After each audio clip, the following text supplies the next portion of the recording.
aku Dian Monika Sari di channel Berbagi Kisah, Berbagi Cerita.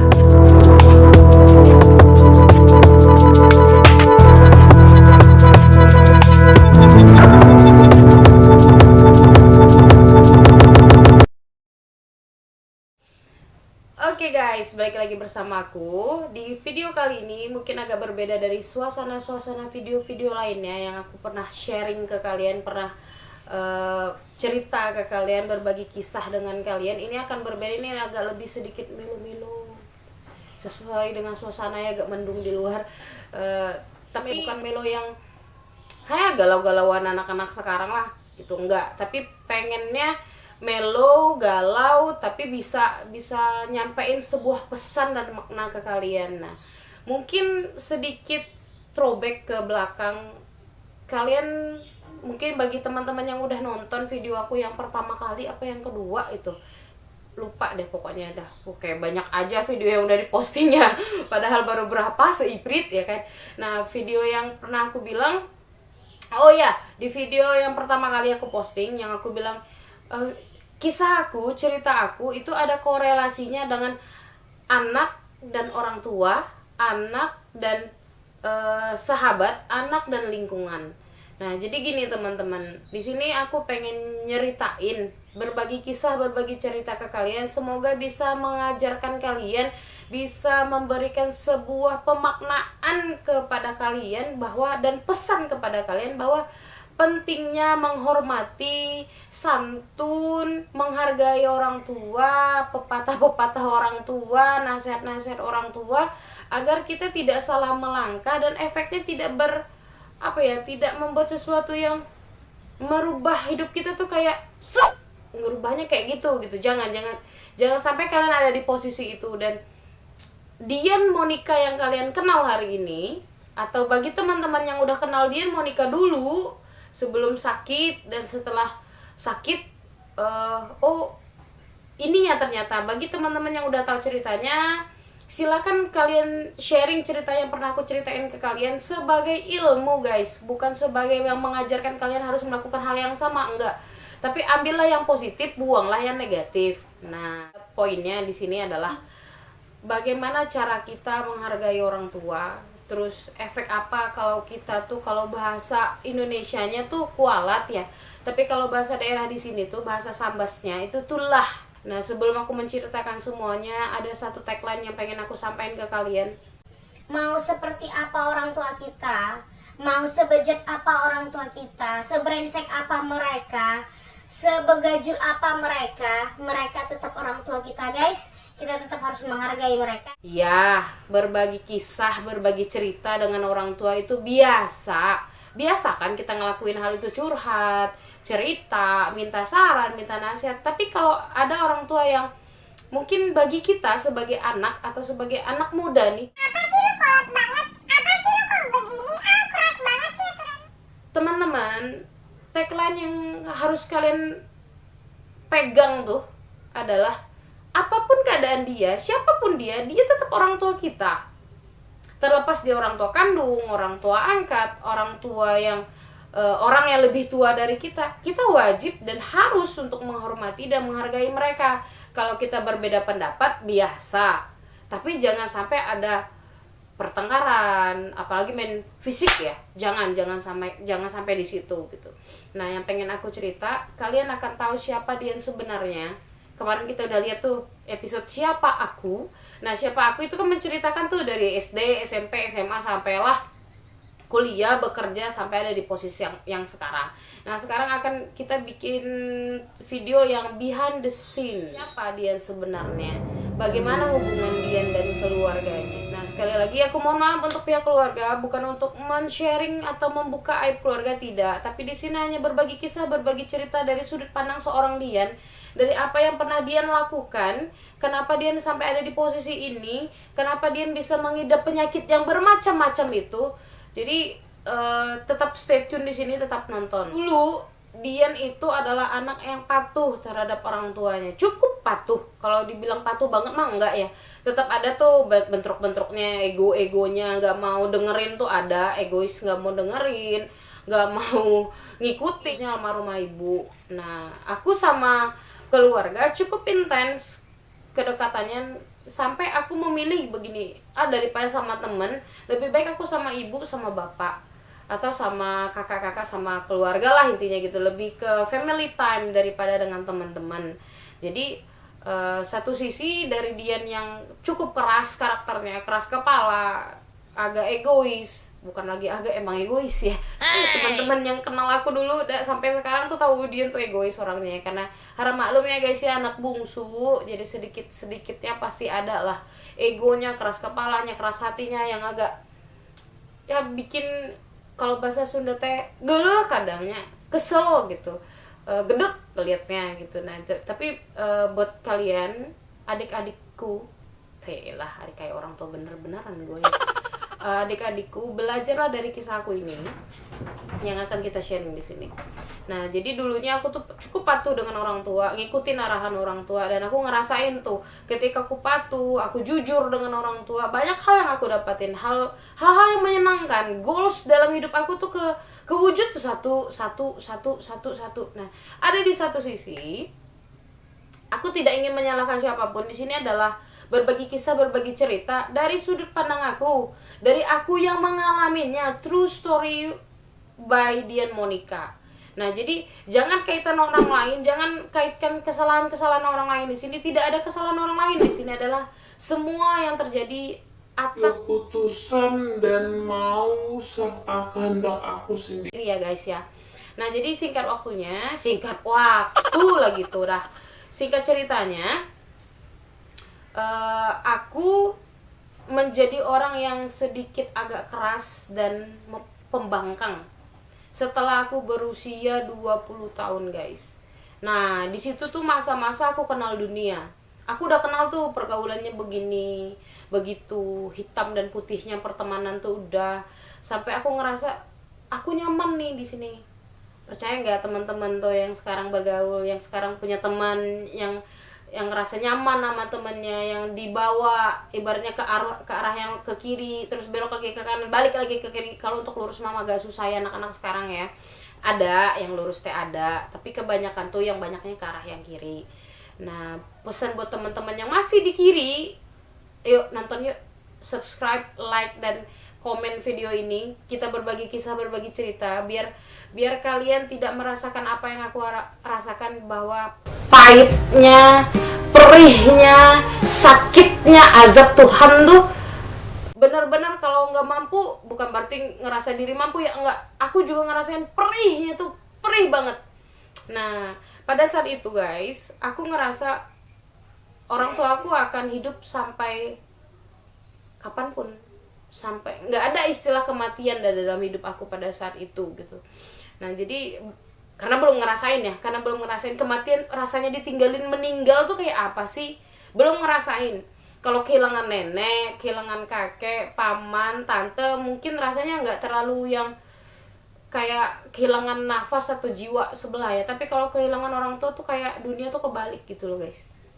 Nah, jadi singkat ceritanya, aku sangat mencintai, sangat menyenangi teman-teman aku pada saat itu. Lagi gila-gilanya berteman lah. Nah, gila-gilanya berteman, sampai bohong, sampai apa ya, rela gitu, ngorbanin orang tua hanya untuk kepentingan pribadi, hanya untuk kepentingan diri sendiri. Nah, jadi aku ingat satu momen ini guys. Kalau kita nangis di sini, aku sorry to say, bukan untuk membuat kalian mewek, tidak, tapi tolong sekali lagi aku minta tolong, kalian belajarlah dari kesalahan aku guys. Jangan sampai, kenapa aku berkali-kali ngulang kalimat ini, biar kalian nggak ngerasain sakitnya, gagalnya jadi seorang anak tuh, jangan gitu.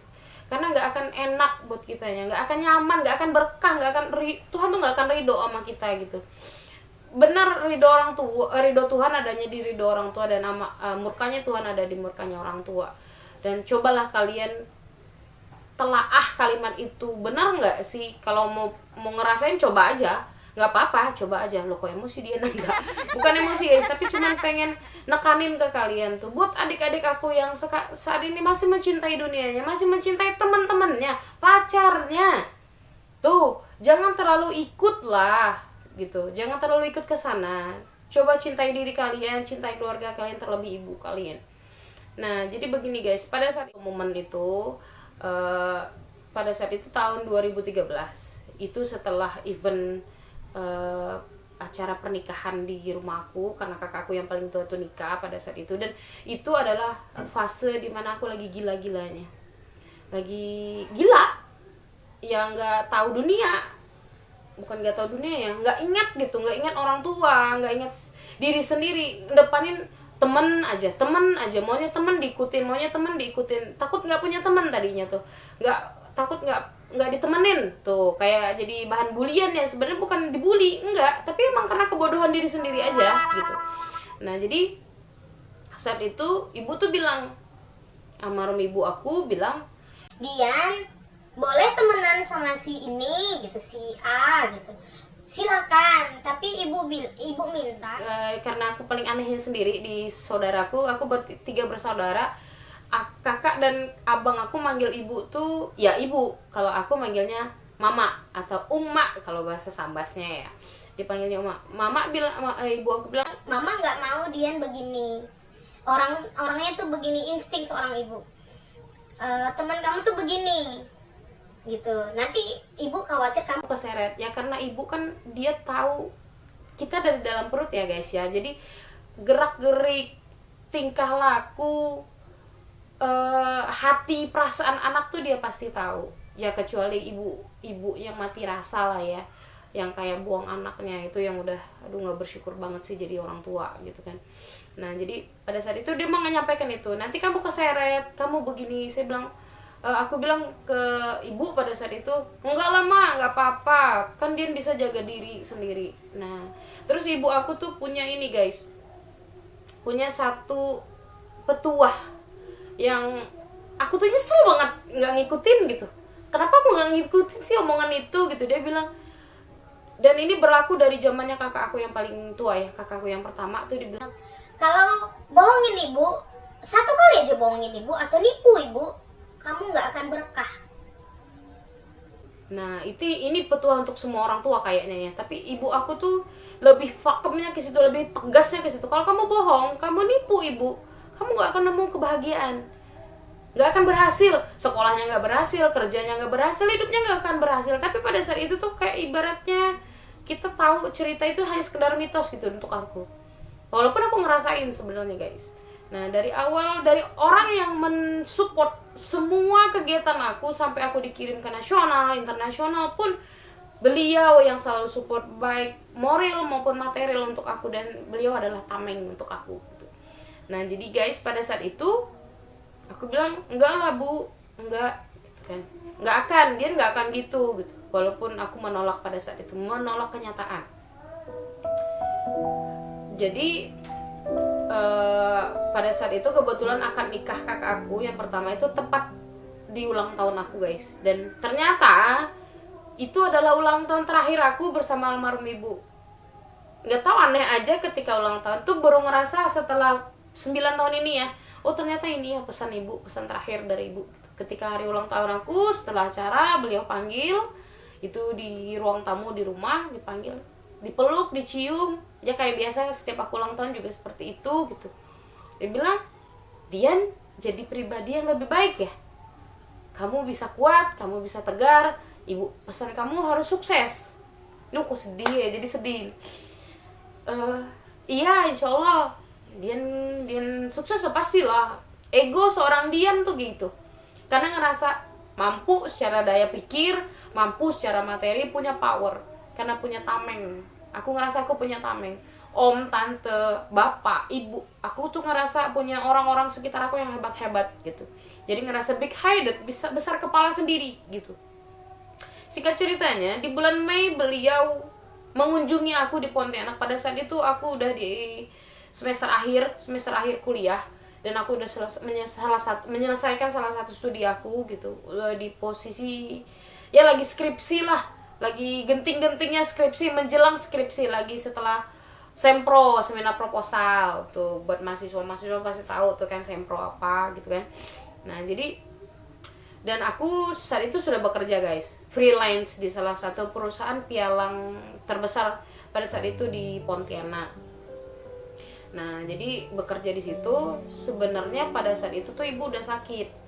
Ibu datang ke Pontianak dengan kondisi ibu udah sakit.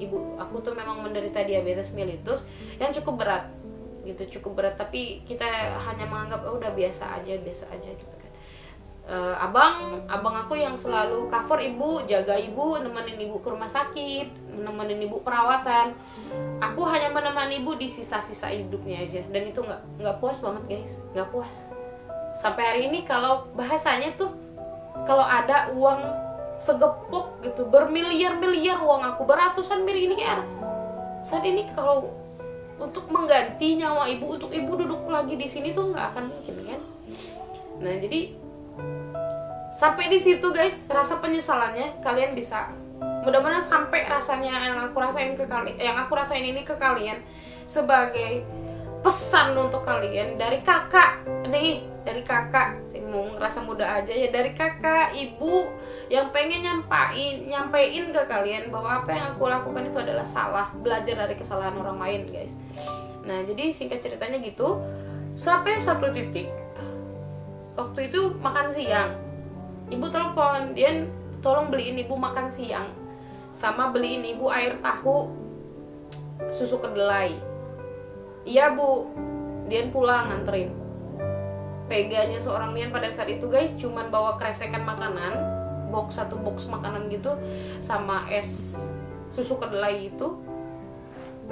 Aku buka pintu kamar aku yang di belakang, buka. Ibu tuh nengok ngeliat gitu, oh Dian udah pulang. Iya bu, iya mak, gitu, udah pulang. Nih ya makannya, dia nggak bisa nemenin ibu. Aku cabut lagi guys, cuma 5 menit. Cuman 5 menit di situ bertahan, ngasihin itu, bukain itunya, masukin esnya ke dalam gelas, kasihin, habis itu aku cabut. Padahal jam istirahat aku masih panjang banget. Dan kejamnya seorang Dian tuh udah nganterin ya aku ke tempat teman, main sama teman, mau balik lagi ke kantor, aku tuh lewat rumah, ngeliat aja tuh, lihat ada ibu tuh di dalam. Sempet kena masalah kayak gede aja, bukan kasus, aku kena masalah sama teman dekat aku sendiri, masalah finansial pada saat itu. Nggak tahu kenapa sih dia ngerasa selalu kurang aja, udah nggak bersyukur intinya. Ibu yang selesaikan masalah aku, sampai dibilang aku berantem nggak ditelepon. Ya tunggu ada uangnya, tunggu aku gajian, aku ganti uangnya, karena aku udah jauh dari tempo yang aku kasih ke teman aku. Buat teman aku yang dengerin video ini, thanks ya atas bantuannya kemarin, thanks atas pengertiannya. Aku mohon maaf kalau kita sempat gontok-gontokan, sempat berantem dikit lah, bertengkar gitu, hanya gara-gara hal sepele gitu kan. Dan alhamdulillah ibu yang menyelesaikan pada situ. Nggak gede guys, nggak sampai ratusan juta, nggak sampai jutaan, nggak, cuma 200.000 pada saat itu. Nah mahasiswa ya 200.000 mah gede ya. Nah jadi ibu bilang malam-malam tuh ibu pegang belakang, udah uang ibu ada kan, ibu udah bilang jangan biasakan pinjem orang. Nah sampai hari ini guys, kalimat itu yang paling aku pakai. Aku nggak mau pinjem uang karena aku belum tentu bisa balikin, walaupun even kita punya uangnya. Kalau kita udah pinjem, bahasanya pinjem kan harus dikembaliin ya. Kadang kita udah punya uang aja mau ngembaliin susah, berat. Itu naluri seorang manusia guys, kecuali anak ini benar-benar jujur dan punya rasa tanggung jawab. Ketika kita meminjam ya harus kembaliin gitu. Diselesaikan sama ibu. Aku sempat 1 kali nemenin ibu perawatan di salah satu klinik khusus luka untuk orang-orang diabetes. Nah jadi pada malam itu cukup sekali aja tuh nemenin ibu. Terus gak lama ibu bilang ibu pengen pulang. Aku bilang kenapa harus pulang? Tapi dalam hati nih sebenarnya seorang Dian tuh, ya udah kalau ibu mau pulang aja. Tuh kejamnya Dian dengan ibu pada saat itu. Ibu udah sakit guys. nggak lama bapak jemput ibu, dan ibu besoknya harus pulang karena ibu ngotot pengen pulang, karena ibu ngerasa aku masih punya tanggung jawab, ibu punya ini dengan siswanya gitu, karena ibu sangat mencintai siswa-siswanya. Buat teman-teman, terima kasih untuk dukungannya yang pernah diajar sama ibu. Mohon tetap kirim doa untuk ibu, maafkan salah dan hilaf ibu ketika ibu mengajar kalian. Buat adik-adik yang pernah diajarin sama ibu, semoga apa yang pernah beliau didik, beliau sampaikan dengan kalian bermanfaat sampai nanti dan menjadi amal zariyah buat beliau di kuburnya.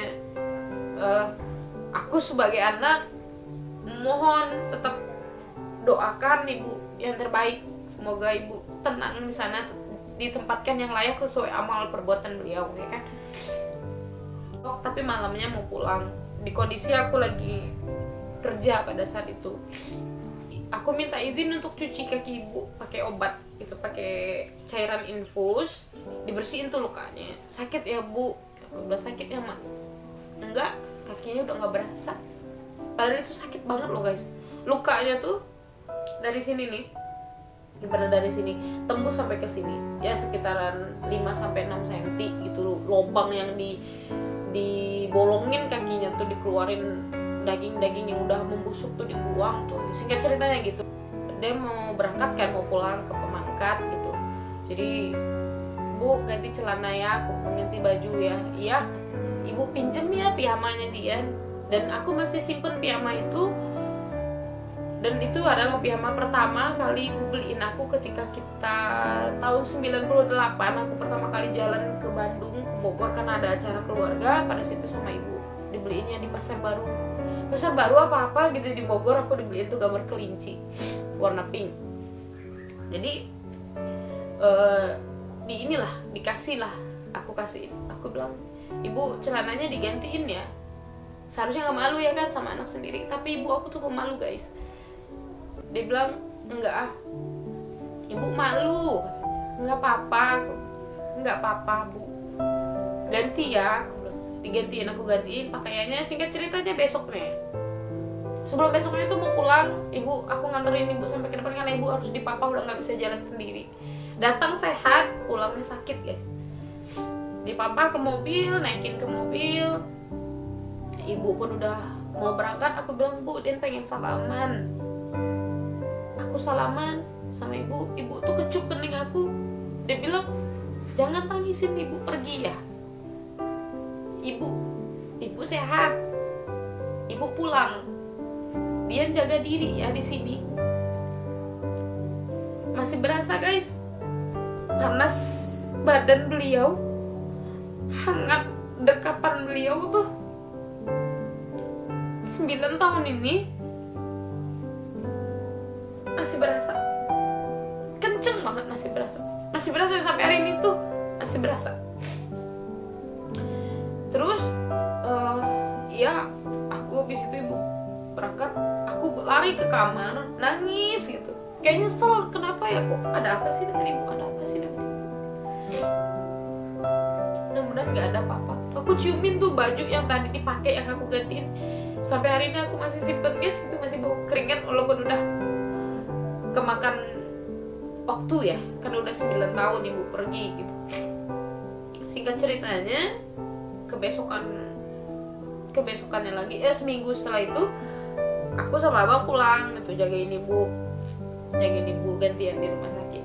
Dan pada saat itu ibu masih sadar, masih sehat, cuman ibu udah nggak bisa makan gitu, udah nggak mau makan lagi, selera makannya udah hilang gitu kan. Nah jadi ada satu momen itu sekitar jam 2 siang, almarhum nenek aku masih ada, nenek Sanah itu masih ada. Nenek tuh duduk di kamar tempat rawat ibu tuh ada 2 bed. Nah ibu di bed sini, yang satunya kosong. Jadi kalau yang kosong kan bisa dipakai tuh buat saudara-saudara ya kan, atau keluarga yang datang untuk istirahat di situ. Pada saat itu tuh ada beberapa saudara yang datang jengukin, terus si nenek aku duduk di atas kasur bed yang ini gitu. Ibu tuh mandang sambil nangis ngeliat ke arah nenek. Aku posisinya di badan, di tengah-tengah badan ibu gitu, duduk gitu kan. Dibilang gini, "Mak," dibilang ibunya, "Mak, kayaknya Mida dulu yang pergi dari mama." Aku denger itu refleks noleh ke mama gitu kan. Ngapa ngomong kayak gitu gitu, kenapa ngomongnya kayak gitu? Aku bilang, "Janganlah, kalau bisa nenek aja dulu." Itu hanya pada saat itu hanya sekedar guyonan aja guys. Terus kan aku negasin lagi ke ibu, tidak melanjutkan kalimat-kalimat selanjutnya, enggak, diam. Pas besoknya bilang, "Mak, Dian bulan depan mau sidang, dia mau sidang, nanti mama datangnya, Dian wisuda."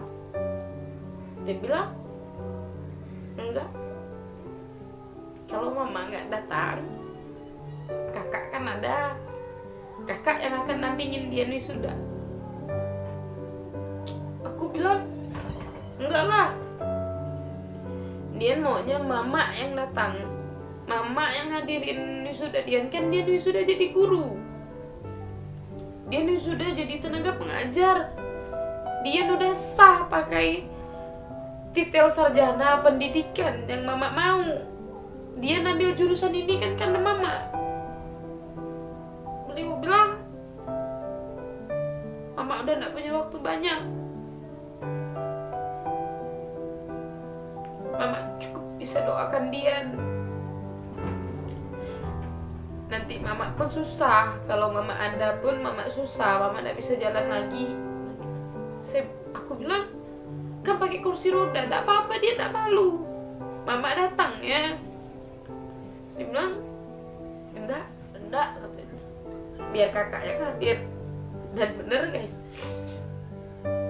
pada saat sidang aku sendiri, pada saat wisuda pun aku sendiri, kakak, bapak, abang datang, tapi yang aku harapin tuh ibu gitu, karena cukup memuaskan predikat yang aku dapatkan pada saat aku wisuda.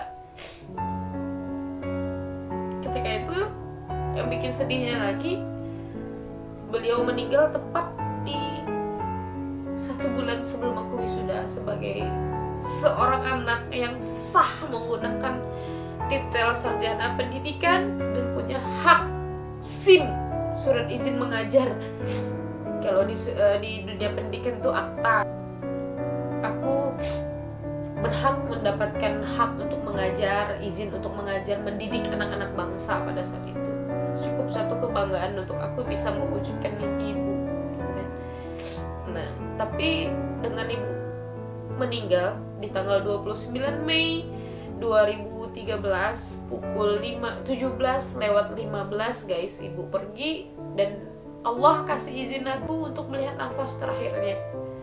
Itu rasanya dunia tuh kayak kebalik guys. Ibu tiba-tiba koma, tidak sadarkan diri selama 2 hari. Besoknya ibu meninggal. Ibu pulang ke tempat yang lebih hakiki, tempat sewajarnya seorang manusia, seorang hamba menghadap Allahnya, menghadap Sang Penciptanya. Aku mohon doa untuk almarhumah ibu aku, biar lapang kuburnya, terang, dingin di sana, sejuk, nyaman gitu kan. Dan pada saat itu nggak ada euforia apapun, hanya dengan tangisan aku maju dari kursi wisudawati, jalan ke depan untuk bertemu dengan rektor, untuk memindahkan tali toga dari kiri ke kanan yang menyatakan aku sah sebagai seorang sarjana. Aku nggak mampu guys untuk melihat ke depan, karena yang ada di benak aku, "Bu, ini predikat untuk ibu. Bu, ini jasa untuk ibu. Bu, dia wisuda. Dia wisuda untuk ibu." Walaupun perjuangan dia berjuang sebagai seorang sarjana pendidikan, ibu tuh guys, waktu aku menjalani, kenapa aku bilang di video kemarin banyak lika-likunya, up and down-nya, sampai titik aku menyelesaikan sebagai seorang wisuda tenaga pengajar tuh berat, karena di fase hari ujung-ujungnya, di akhir-akhir semester itu yang bikin aku berat, karena ibu udah nggak ada gitu. Karena dari awal aku selalu di maintain sama ibu, sorry ya guys ya, di maintain sama ibu. Jadi transkrip nilainya per semester harus dikirim, perkembangannya seperti apa, turun 0,5 diancem tuh sama ibu, 0,5 aja diancem sama ibu, nanti ibu potong bulanan kamu gini, walaupun realnya nggak seperti itu guys. Jadi ibu pada saat itu, sosok ibu tuh bagi aku ya bener malaikat tanpa sayap, keras tapi penyayang gitu. Nah singkat ceritanya, ibu udah pergi, aku harus menjalani hidup kan, kita tetap harus jalan, kita tetap harus hidup gitu, harus meneruskan perjuangan hidup kita, perjuangan mimpi-mimpi dari beliau yang jadi kayak terseok-seok gitu loh guys. Aku sempat kehilangan arah, aku gak mempedulikan bapak, aku tidak mempedulikan saudara-saudara aku, keluarga aku, ibaratnya bye lah lu gitu. Udah pokoknya pikirannya kosong, udah lurus, ikutin diri sendiri, ikutin nafsu sendiri. Aku ngikutin teman dekat aku pada saat itu, maksudnya yang close friend aku lah. Nah, jadi close friend aku pada saat itu bukan perempuan ya, laki-laki, cukup dekat sama aku gitu. Jadi ngikutin dia aja udah gitu. Aku kerja, aku main ke sana sini sampai aku kabur dari pada saat itu untuk menghibur hati. Dan jadi pada akhirnya wisuda pun itu berlangsung, udah selesai, tapi dengan hati yang teriris-iris rasanya. Tapi aku tetap kurang ajar pada saat itu, tetap kurang ajar sama bapak, tidak menghargai bapak sebagai orang tua, tidak menghargai bapak sebagai tulang punggung aku untuk bersandar, lupa tugas bapak itu seperti apa gitu. Namanya bapak, ayah tuh perjuangannya luar biasa guys. Mereka tidak ekspresif, tapi mereka membayar semuanya dengan keringat mereka membayar dengan tenaga mereka, dengan kulit mereka yang terbakar. Singkat ceritanya guys, 3 tahun lewat, aku sakit, aku kehilangan penglihatan aku yang semua orang tidak logis kejadiannya. Dokter sendiri mengatakan tidak logis kalau kamu pengidap diabetes tapi langsung ke mata. Karena kalau orang yang kena diabetes harusnya makan tahunnya tuh sampai 20 sampai 25 tahun. Yang benar-benar ini. Tapi kalau untuk pemula gitu. Karena sebelum-sebelumnya terrekor aku tidak ada sejarah tidak menderita diabetes gitu, walaupun udah dicek darahnya. Tapi namanya ini kita membahas secara rasional manusia aja ya, tidak ada kaitannya dengan dunia medis gitu. Nah jadi aku kehilangan penglihatan guys, kehilangan penglihatan, berjalannya itu ngadepin operasinya sendiri, perih, sakit. Gimana ya, kita demam aja pengennya ibu ya, pengennya orang tua yang mendampingin, orang terdekat, orang tua lah. Sampai bapak ngomong waktu pas aku mau masuk ke ruang operasi tindakan pertama perdana, dia melakukan operasi mata dan operasi besar itu pada saat itu 6 jam operasinya. Sebelum masuk aku nggak bisa ngomong apa-apa, tergamam, tidak bisa ngomong apa-apa. Bapak dengar lirih suaranya, tolong doain anak saya, tolong doain dia biar dia bisa sembuh. Rasanya tuh dalam hati, dia harus sembuh gitu. Dia harus kuat, jangan pernah nangis depan orang tua.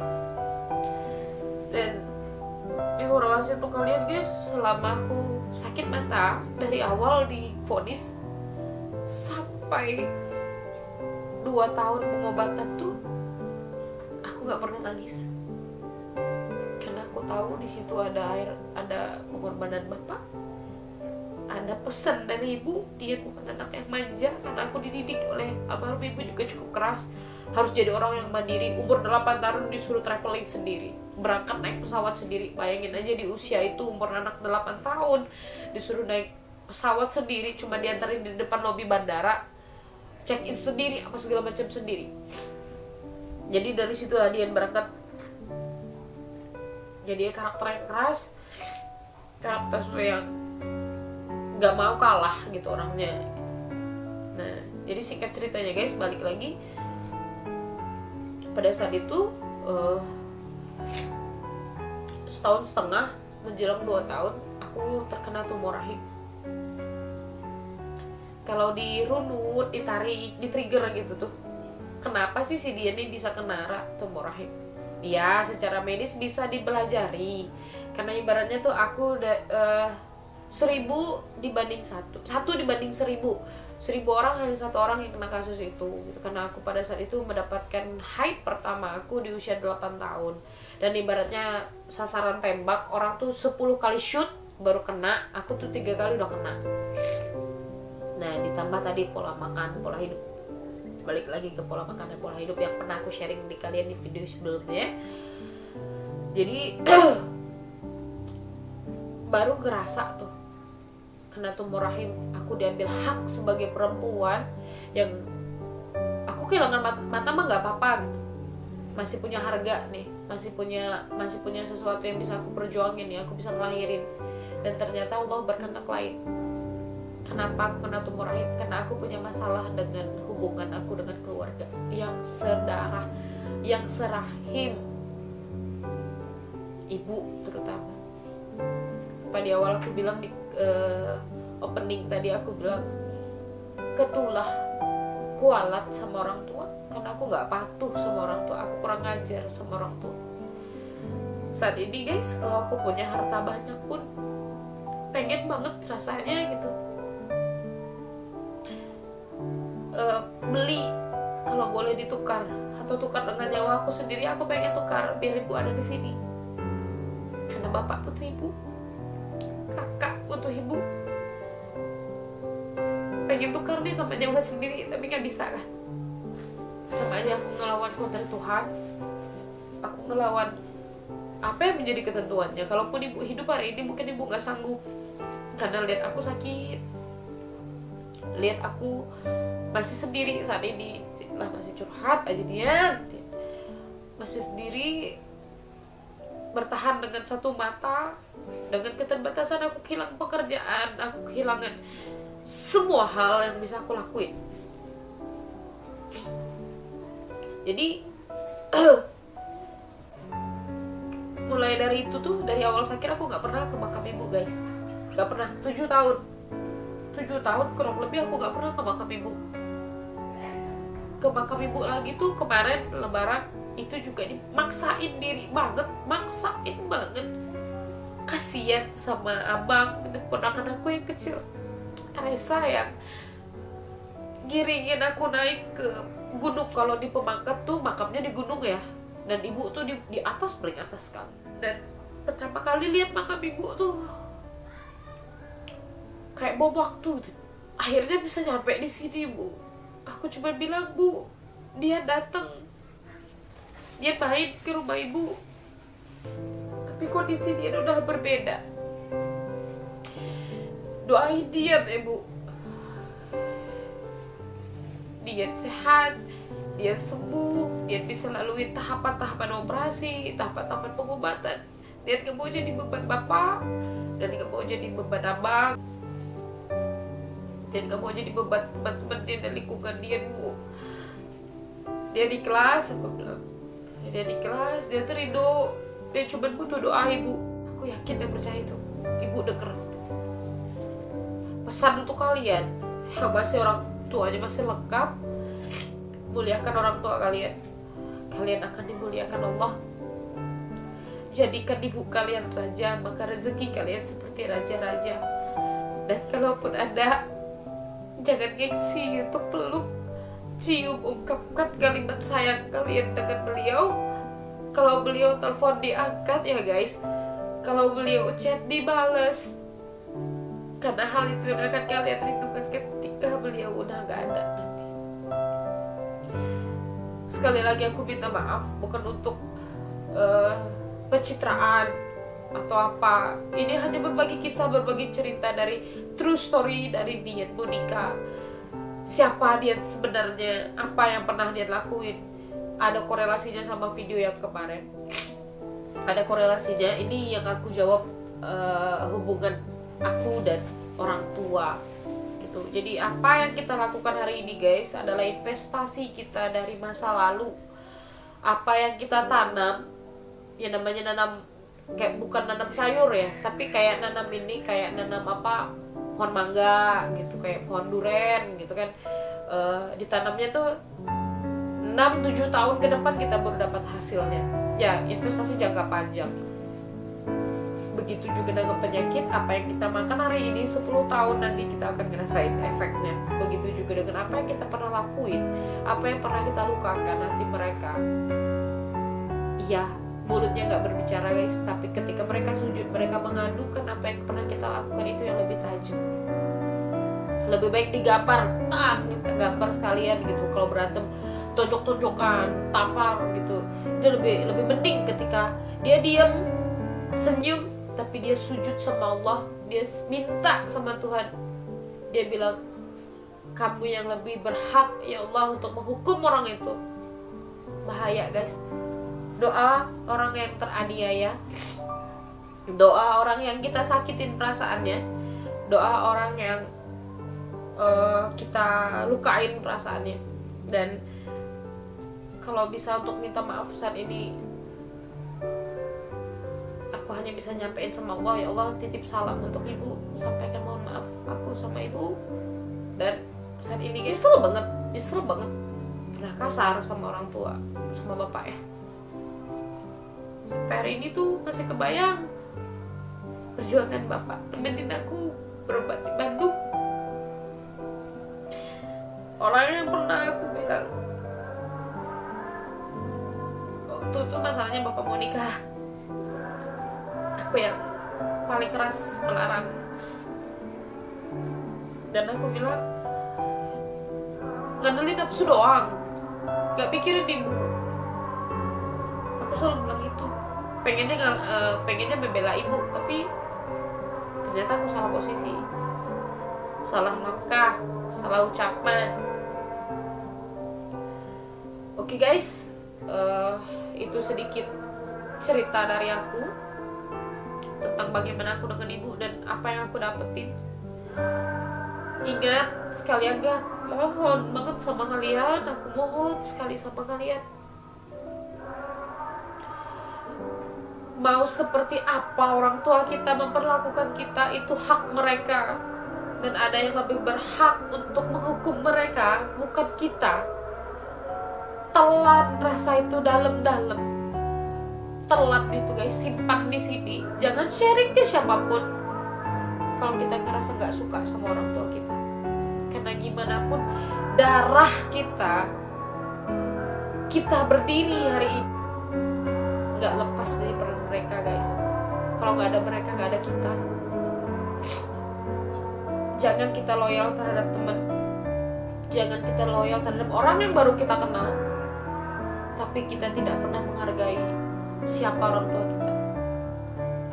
Karena rasa penyesalan itu datangnya terlambat. Kalau rasa penyesalannya itu datang di awal, itu namanya pendaftaran ya guys ya. Jadi sekali lagi aku mohon maaf, terima kasih untuk kalian yang sudah stay mendengarkan cerita ini. Mohon maaf nih banyak melernya jadinya, ini ngajakin kalian nangis. Sebenarnya enggak, ini hanya nge-recall aja, karena nge-recall perasaan penyesalan itu masih ada guys. Mungkin sampai habis napas aku rasa itu masih ada. Dan semoga Allah beri kesempatan aku nanti di alam barzah atau di hari akhir nanti aku ketemu sama ibu. Karena kalau di hari penghitungan kayaknya kita udah sibuk masing-masing ya dengan amal dan perbuatan kita untuk mempertanggungjawabkan kepada Sang Pencipta. Tapi kalau bisa di alam barzah, aku mohon sama Allah bisa kasih aku kesempatan. Dan aku mohon juga doa dari teman-teman, aku tetap diberi kekuatan, tetap semangat jalanin hidupnya, tetap semangat berobat, tetap semangat untuk fight, berjalan sebagai low vision dan berdiri sebagai orang dengan disabilitas. Dan untuk teman-teman yang disabilitas, jangan patah semangat ya teman-teman, tetap semangat. Insya Allah semuanya akan berlalu, semuanya hal yang pelangi itu akan muncul setelah hujan badai, itu pasti akan ini. Dan walaupun sampai hari ini aku masih berharap pelangi itu muncul, insya Allah. Oke guys, thank you for watching. Terima kasih sudah stay, sudah like, subscribe, dan share video ini. Dan tetap stay tune di berbagi kisah, berbagi cerita bersama Dian Monica, agar bisa memberikan kalian cerminan hal-hal baru yang mungkin orang lain sulit untuk mengungkapkan. Bukan Dian untuk pencitraan, tapi aku pengen kalian jangan pernah ngerasain apa yang aku rasain.